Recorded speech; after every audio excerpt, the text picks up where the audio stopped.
1942 பிறந்த டச் பாத்தீங்கன்னா பள்ளி ஆசிரியராக பணியாற்றி வந்திருக்கான். பின்னால கம்யூனிஸ்ட் கட்சியில தன்னை இணைச்சுக்கிட்டானா இவனுடைய தொடர்ச்சியான செயல்பாடுகள் தலைவர்களோட இவனை நெருக்கமாக்கி இருக்கு.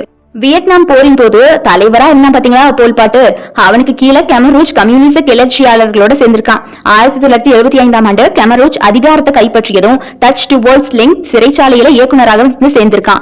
அதோட பிரதானமாக மரண தண்டனை விதித்தல், அது போக பாதுகாப்புக்கு இவனத்தை தலைவரா போட்டிருக்காங்க. அதாவது இந்த டச்ச டுவோல்ட்ஸ் லிங்கில் இருந்த ஒரு பள்ளி சிறைச்சாலையாக மாற்றப்பட்டுச்சு.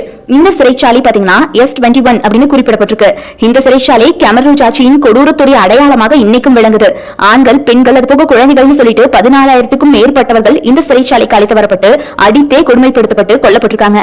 இது போக பெண்களுக்கு நிறைய விதமான சித்திரவதைகள் நடந்திருக்காங்க. அவங்க எல்லாருமே தாங்கள் செய்யாத குற்றத்தை ஒப்புக்கொள்ளணும் அப்படின்னு கட்டாயப்படுத்தப்பட்டிருக்காங்க. S21 சிறைச்சாலை கெமரூஜுடைய சித்திரவதை தளமா விளங்குச்சான். இந்த சித்திரவதைகள், படுகொலைகள் எல்லாமே டச்சுடைய மேற்பார்வையில தான் நடந்திருக்குது. அந்த தோழர் டச்சுன்னு சொல்லக்கூடிய நாதர் என்ன தெரியுமா சொல்லியிருக்கான்? கைது செய்யப்பட்டவர் இறக்க வேண்டும், அது எங்கள் கட்சியின் விதி அப்படின்னு சொல்லியிருக்கான்.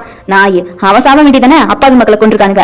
1979 நாட்டின் ஆட்சி மாறியதும் டச்சும் மூத்த கெமரூஜ் உறுப்பினர்களோட நாட்டின் எல்லைக்கு பக்கத்தில் இருக்கக்கூடிய கிராமப்புறங்களுக்கு தப்பி ஓடி போயிட்டான். பல ஆண்டுகளுக்கு அப்புறமா வேறு பெயர்ல வாழ்ந்து வந்த டச் அடையாளம் காணப்பட்டு 1999 கைது செய்யப்படுறான். எவ்வளவு சீக்கிரம் பாருங்க.